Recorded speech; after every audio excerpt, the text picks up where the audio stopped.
Kcal News Mornings. Good morning. Today is Monday, November 11th. Happy Veterans Day, and it definitely feels like a Monday, too. It's a Monday. Behind the scenes. We have more on that coming up, but thank you for joining us here on Kcal News at 5 o'clock and streaming on CBS News Los Angeles. I'm Kalina Strinos. And I'm Amanda Starantino, and for Chris Holmstrom, here are some of the major headlines we are following. Starting with some breaking news. Overnight, off the 101, a body is found right off the freeway, and clues may suggest it's been there for some time. What we know about this investigation. It's a risk of, living in the beautiful places in Southern California that you never think it's going to hit where you live. Heartbreaking discoveries in Ventura County continue. This morning, we hear from more victims of the mountain fire and also how they're looking to go forward from here.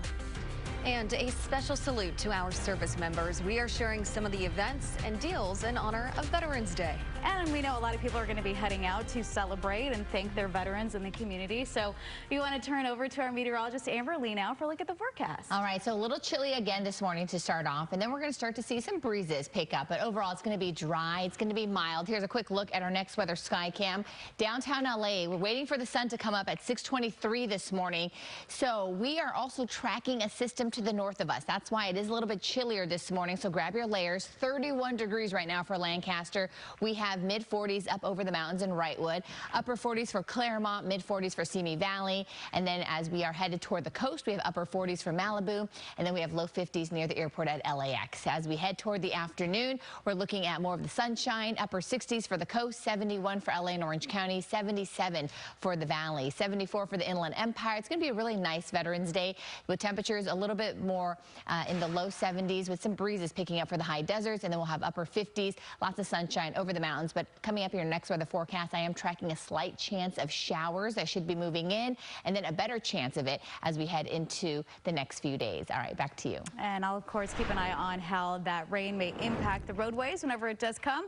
But let's talk about this right now. Eastbound 210 past the 118. We have 2 right lanes blocked off because of a crash so far, not causing a heavy backup.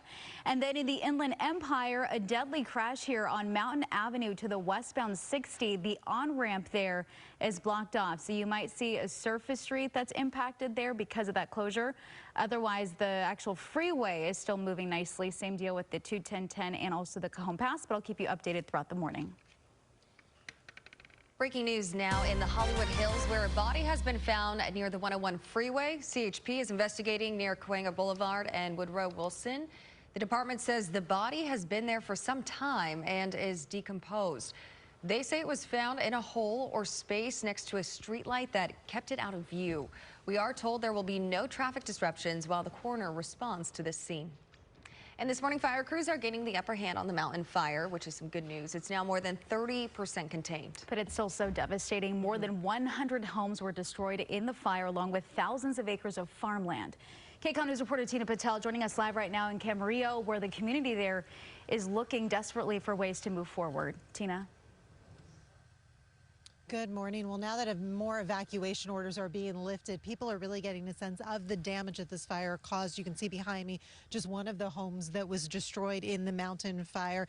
Many were lost. Many families will have to rebuild. Now, take a look. Last night, firefighters and local officials held a community meeting at one of the fire stations here in Camarillo. Dozens of people came to find out more about the current state of the fire and when all of the evacuation warnings will be lifted and streets reopened. About 20,000 acres burned in this fire, and although it has now stopped growing, it will take firefighters a while to get complete containment. Right now they're at about 31%. I want to show you this video too, because in addition to nearly 200 homes that were damaged or destroyed, the fire also burned an estimated 12,000 acres of farmland. Agriculture officials have reportedly assessed the damage to farms at $2.4 million and growing. Avocado, berry, and citrus harvests have all been affected. We talked to one family in Camarillo who says they just started a hobby farm called Ridgecrest Avocados. They lost about 6 acres. That's half of their orchards in the fire. They say they were barely able to get out, but they're already thinking that this is a place that they want to have their future, and so they are going to rebuild. Now, as we come back out here live, today is Veterans Day, so there is no school. Most schools in Ventura County will reopen tomorrow, but there are a few that are still being affected by this fire. So Mesa Union, Pleasant Valley, those school districts say they will remain closed tomorrow as well.